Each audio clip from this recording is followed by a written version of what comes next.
So Sylvia, just want to ask you a question about your award in ESOL Skills for Life Speaking and Listening Level 1 course.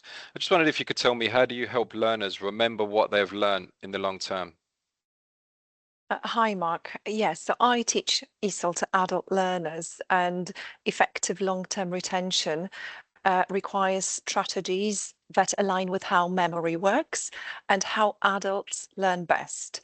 So I always start my lessons with recaps, which is an excellent way of engaging learners in retrieval practice right at the start of the lesson, by asking students to recall, for example, vocabulary or grammar rules or any other previous topics without looking at the notes. When they do it, I encourage them to retrieve information actively, which consolidates the learning. For example, I use activities such as quizzes, short writing tasks, or pair work discussions just to prompt recall. I also use mini whiteboards to assess students' spelling, and I also use games where students can work collaboratively with their peers to demonstrate what they've learned. I think it's also very important to use spaced retrieval by revisiting from weeks or even months ago to prevent forgetting, particularly while acquiring a language, but that applies to any other subject areas as well. What I also do that helps my learners remember what they learn in the long term is sequencing lessons to build on prior knowledge. It's really important to structure lessons so that new content builds logically onto what students already know, because then they're able to create connections in their memory, and that's really important. This scaffolding not only enhances understanding, but also boosts students' confidence as learners know exactly how their skills and knowledge are expanding. And again, this is very important while acquiring a language. I highlight connections very explicitly within the lessons, between the lessons, which helps students see how each topic fits into a bigger picture of the learning journey. I also provide my learners with clear assessment plans. And by doing this, they have if they have the assessment structure well in advance, this empowers them to focus on the learning efforts and review material systematically.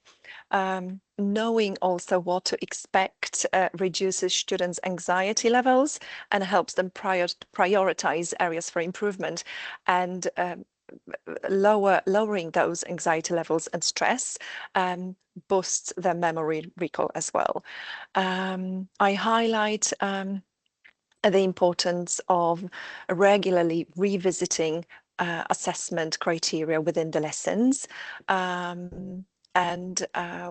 example, on a speaking listening course, my students are familiar with the assessment for the speaking and listening exam. That helps them stay focused and be on track regularly. Additionally, I provide clear support for students to learn independently, which promotes students' autonomy, which is reflected as expert practice in our TLA framework. I regularly upload materials on Google Classroom, such as videos, interactive online activities, writing tasks, etc., for my students, because it gives them opportunities to reinforce their learning independently. I often ask them, for example, for that speaking listening class, I ask my students to record videos with their presentations. And by doing this, students practice their skills and knowledge outside of the timetabled hours. They're able to peer learn from one another. And also I encourage them to give each other feedback, which promotes their autonomy as well. And the work is more ambitious. What I also do to promote memory recall is I provide my students with diverse activities that cater to different learning styles and reinforce content through repetition in varied formats. For example, when I introduce new vocabulary, I use a lot of pronunciation drills because it's learning a second language.